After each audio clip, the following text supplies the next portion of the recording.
نحمده ونصلي ونسلم على رسوله الكريم أما بعد فأعوذ بالله من الشيطان الرجيم بسم الله الرحمن الرحيم قال الله تبارك وتعالى في شان حبيبه إن الله وملائكته يصلون على النبي يا أيها الذين آمنوا صلوا عليه وسلموا تسليما بآواز بلند درود پاک پڑھ لیجیے اللہم صلی علی سیدنا و مولانا محمد وعلی آل سیدنا و مولانا محمد وبارک وسلم۔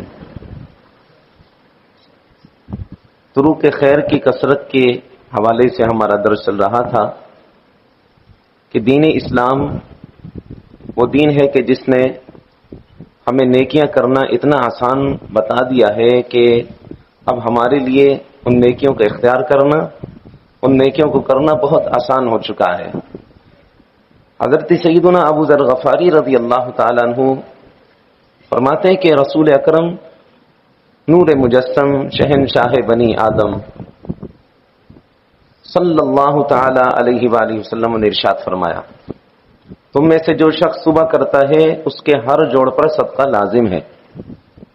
تو ہر سبحان اللہ صدقہ ہے، ہر الحمدللہ صدقہ ہے، اور ہر لا الہ الا اللہ صدقہ ہے، اور ہر تکبیر اللہ اکبر یعنی صدقہ ہے، اور نیکی کا حکم دینا اور برائی سے منع کرنا بھی صدقہ ہے، اور ان سب کی طرف سے چاشت کی 2 رکعتیں کفایت کرتی ہیں۔ تو کل کے درس میں ہم نے اس کے متعلق چند باتیں عرض کی تھیں، اسی سلسلے کو آگے جاری رکھتے ہیں۔ حضرت سیدنا مفتی احمد یار خان صاحب نعیمی رحمۃ اللہ تعالی علیہ مفسر شہیر بھی ہیں، محدث کبیر بھی ہیں، فرماتے ہیں کہ حدیث پاک کا معنی یہ ہے کہ ان سب میں صدقہ نفلی کا ثواب ہے، اور یہ بدن کے جوڑوں کی سلامتی کا شکریہ بھی ہے۔ حدیث پاک میں فرمایا نا من لم یشکر الناس فلم یشکر اللہ تعالی، کہ جو لوگوں کا شکریہ ادا نہیں کرتا وہ اللہ کا بھی شکریہ ادا نہیں کرتا۔ تو اللہ کا شکریہ ادا کرنا کس طرح ہے کہ آپ یہ پڑھتے ہیں، سبحان اللہ پڑھتے ہیں، الحمدللہ پڑھتے ہیں، لا الہ الا اللہ، اللہ اکبر پڑھتے ہیں، یہ جوڑوں کا صدقہ ہے اور ان جوڑوں کی سلامتی کا شکریہ بھی ہے۔ لہذا اگر کوئی انسان روزانہ 360 نفلی نیکیاں کرے تو محض جوڑوں کا شکریہ، محض جوڑوں کا شکریہ ہی ادا کر سکے گا، باقی نعمتیں دور ہیں۔ اور یہاں جو چاشت کی نماز کا ذکر کیا گیا اصل میں اس سے مراد اشراق کی نماز ہے۔ مفتی صاحب فرماتے ہیں کہ اس سے مراد کون سی نماز ہے؟ اشراق کی نماز ہے۔ جو یہاں چاشت کی نماز کا ذکر کیا گیا اس سے مراد اشراق کی نماز ہے، اور اس نماز کے بڑے فضائل ہیں۔ فرماتے ہیں بہتر یہ ہے کہ نماز فجر پڑھ کر جس مقام پر فجر پڑھی ہے وہیں بیٹھے رہیں، مسجد میں تلاوت کریں یا ذکر خیر کریں، اچھی باتیں کریں، پھر یہ 2 رکعتیں پڑھ کے مسجد سے نکلیں، انشاءاللہ عمرے کا ثواب پائے گا۔ 2 رکعتیں عمرے کا ثواب، 2 رکعتیں عمرے کا ثواب۔ کون سی 2 رکعتیں؟ اشراق کی۔ لیکن شرط کیا ہے کہ فجر کی نماز پڑھنے کے بعد یہیں بیٹھنا ہے، ذکر خیر کرنا ہے، پھر اشراق کا ٹائم داخل ہو، 2 رکعت پڑھیں، گھر چلے جائیں تو عمرے کا ثواب پائیں گے۔ پھر فرماتے ہیں کہ صدقے سے بلائیں ٹلتی ہیں اور رحمتیں اترتی ہیں۔ بعض صورتوں میں ایسا ہوتا ہے کہ اخلاص سے تھوڑا سا جو صدقہ دیا گیا نا، تھوڑا سا، تو وہ بڑی سے بڑی مصیبت سے نجات کا باعث بن جاتا ہے۔ لیکن ہو اخلاص سے تھوڑا سا صدقہ اگر دیا ہے تو وہ بڑی سے بڑی مصیبت کے درمیان رکاوٹ بن جاتا ہے، رکاوٹ کا سبب بن جاتا ہے۔ اس ضمن میں ایک حکایت سنیں عیون الحکایات کی۔ حضرت سیدنا ثابت رحمت اللہ تعالی علیہ جلیل القدر بزرگ ہیں، بیان فرماتے ہیں کہ ایک عورت کھانا کھا رہی تھی، اور کھانا کھاتے ہوئے جب وہ آخری لقمہ تک پہنچی، یعنی آخری لقمہ کھانے لگی، اس نے لقمہ بنایا، جیسے ہی وہ لقمہ منہ کے قریب لے کر گئی تو کسی سائل نے دروازے پر یوں صدا لگائی، مجھے کھانا کھلاؤ، مجھے کھانا کھلاؤ۔ تو چنانچہ اس عورت نے وہ لقمہ سائل کو دے دیا، تاکہ سائل چلو یہ آخری لقمہ میں کھاتی یہ کھا لیں۔ کچھ عرصے کے بعد اس خاتون کے ننھے بچے کو شیر چھین کر لے گیا۔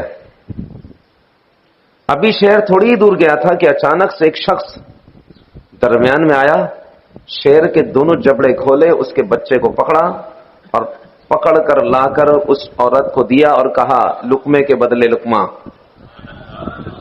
لقمے کے بدلے لقمہ۔ مطلب اس کا کیا ہے؟ یعنی تو نے سائل کو لقمہ کھلایا، اس کی برکت سے اللہ تبارک تعالیٰ نے تیرے بچے کو شیر کا لقمہ بننے سے بچا لیا۔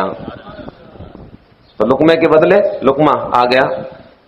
تو بعض مرتبہ ایسا ہوتا ہے کہ اخلاص سے تھوڑا جو دیا گیا ہوگا نا، تھوڑا، آپ کے 10 روپے بہت کام کر جائیں گے، لیکن ہو اخلاص کے ساتھ، اخلاص کے ساتھ ہو۔ کئی مرتبہ آپ لوگوں نے خود محسوس کیا ہوگا کہ بدن پر بھاری پن کی کیفیات ہوتی ہیں اور اچانک سے کچھ سمجھ میں نہیں آ رہا ہوتا کہ کیا کرے، ذہن کام نہیں کرتا، بدن پر بھاری کیفیات ہیں، بوجھ ہو رہا ہے، کندھے بھاری ہو رہے ہیں۔ ایسی صورت میں آپ تھوڑا سا صدقہ اپنا دے دیا کریں، اگرچہ وہ 10 یا 20 روپے ہی کیوں نہ ہو۔ جیسے ہی آپ صدقہ دیں گے اللہ کا فضل دیکھے گا، ایک دم سے آپ کا بدن ہلکا ہو جائے گا اور ذہن بھی کام کرنے لگے گا۔ یہ صدقہ جو ہے بلاؤں کو ٹالتا ہے، صدقے سے بلائیں ٹلتی ہیں اور رحمتیں اترتی ہیں۔ اور جیسے ہی صدقہ دیں گے لازم سی بات ہے آپ پر رحمت اترے گی، اور جب آپ پر رحمت اترے گی تو کیا بلا کی اتنی طاقت ہے کہ وہ آپ پر پھر رہے؟ وہ بالکل بلائیں دور ہو جائیں گی۔ اسی طرح فرمایا کہ نیکی کا حکم دینا بھی صدقہ ہے اور برائی سے روکنا بھی صدقہ ہے۔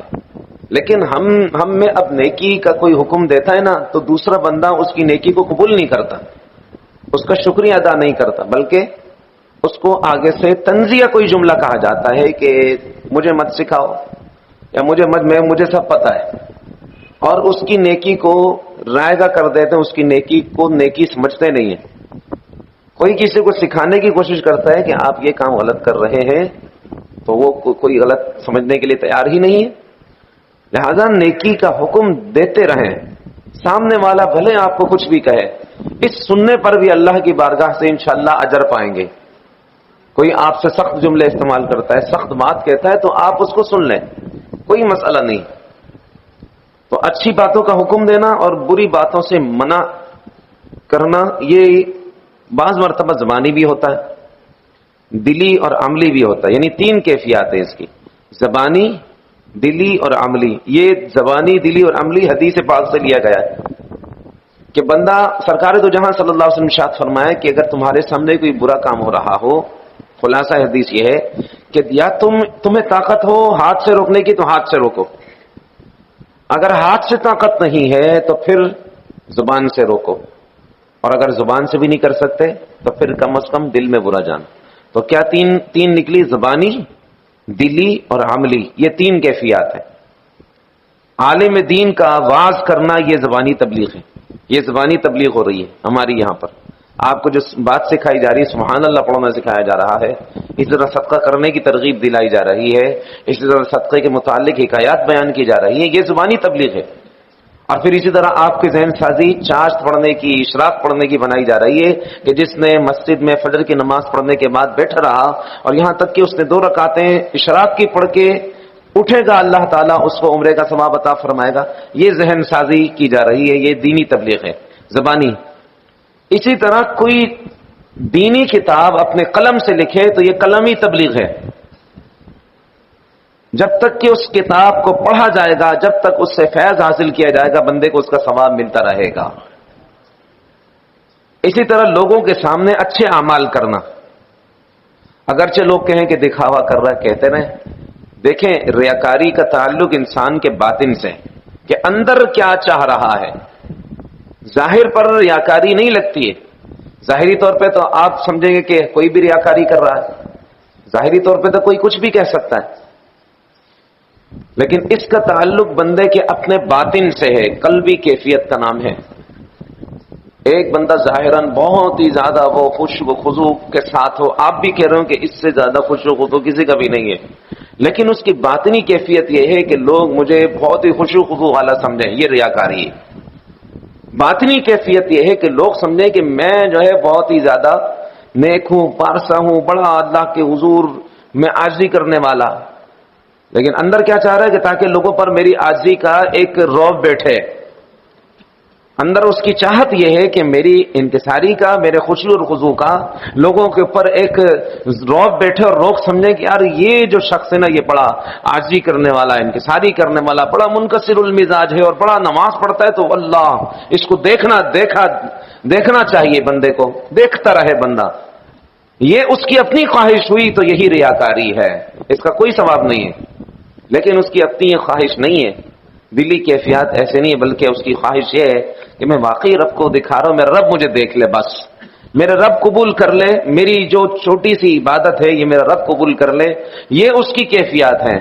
تو اب ظاہراً یہ بھی لگے کہ یہ دکھاوا کر رہا ہے، لگتا رہے وہ اللہ کی بارگاہ میں مقبول ہے. تو یہ سمجھ لیں کہ لوگوں کے سامنے اچھے جو اعمال کیے جاتے ہیں یہ بھی صدقہ ہے، اور برے اعمال سے لوگوں کے سامنے بچا جاتا ہے یہ بھی صدقہ ہے، لوگ سیکھیں گے. تو یہ عملی تبلیغ ہے، اور اس پر جو ہے ثواب کثرت کے ساتھ ملتا ہے. روزانہ بندہ یہ عمل کرے. مثال کے طور پر ہم اپنے استاد صاحب کے پاس یہ حدیث پاک پڑھ رہے تھے، وہاں حضرت نے یہ فرمایا، جو ریاکاری سے متعلق حدیث پاک تھی، حضرت نے فرمایا کہ عالم کی ریاکاری میں بھی اجر ہے. تو ہم تمام طلبہ ایک دم سے چونک گئے کہ استاد صاحب کیا فرما رہے ہیں. فرمایا تھا عالم کی ریاکاری میں بھی اجر ہے.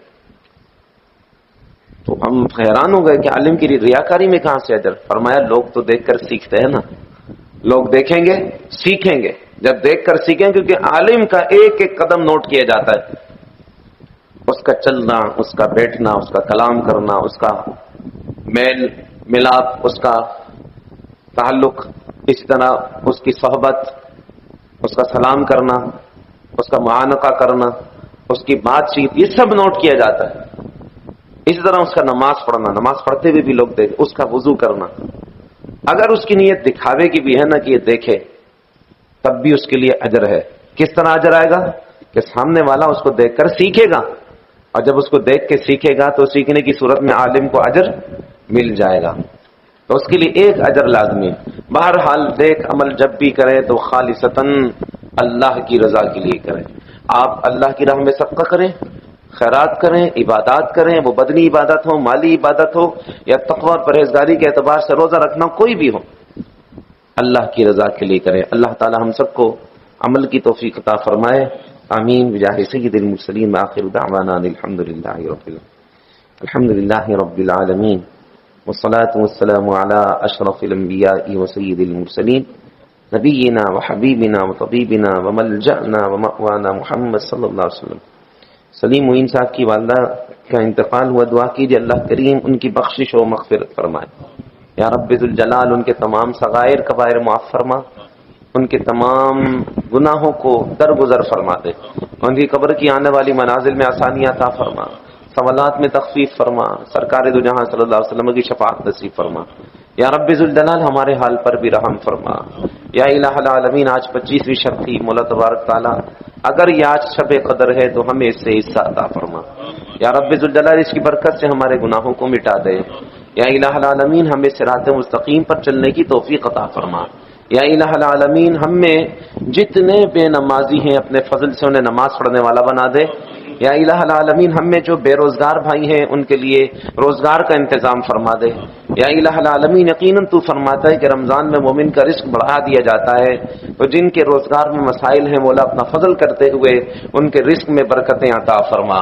یا رب ذوالجلال ہم سب کا خاتمہ ایمان بالخیر فرما، برے وقت سے، بری موت سے، بری بات سے ہم سب کو محفوظ فرما، ہر قسم کے برے چکروں سے، تھانوں سے، کچہریوں سے، ہسپتالوں کے چکروں سے یا رب ذوالجلال ہم سب کو محفوظ فرما. یا الہ العالمین مالک مولا ہر قسم کی شریروں کے شر سے، ظالموں کے ظلم سے، حاسدوں کے حسد سے، منافقوں کے نفاق سے، بد نظروں کی بد نظری سے، بدگمانوں کی بدگمانی سے، ہر قسم کے چوروں کی چوری سے، لٹیروں کی لٹیری کرنے سے، ڈاکوؤں کی ڈکیتی سے، اور ہر قسم کے جادوگروں کی جادوگری سے ہم سب کی حفاظت فرما. ہماری دعاؤں کو اپنی بارگاہ میں قبول فرما. صلی اللہ تعالی علی حبیب سیدنا محمد وآلہ وصحبہ اجمعین برحمتک.